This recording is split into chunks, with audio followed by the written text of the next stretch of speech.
We lost a very dear colleague here at NBC News, a friend of ours this week to the coronavirus. Larry Edgeworth was an audio engineer at NBC for decades. He worked in the field with so many of us. Larry died on Thursday from complications of the virus. He did have some underlying health conditions, but obviously all of us here at NBC News are just heartbroken to hear about that loss. I think that is the word here at NBC. We are just heartbroken. I worked with Larry, and you saw one of the pictures there.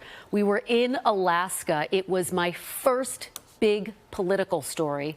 I was absolutely terrified. Larry was there. You see him right there with his hat on backwards all the way to the side. And he was the guy who always made you feel safe and protected and supported. Yeah, I remember being a young reporter and being in New York on stories, and you'd walk to the shot and Larry would be there, and you'd do the live shot and you'd try to do it cleanly without messing up, and he'd stand behind the camera guy. And as you kind of finished, as you got to the end, his clenched fist would get tighter and tighter, and then he would pump it when he got the words right. And he'd go, yes! And you hadn't even said thank you or back to the anchor yet. Oh, man, he was with us for the entirety of the 2012 campaign covering Mitt Romney. He was such a good guy and such a great friend.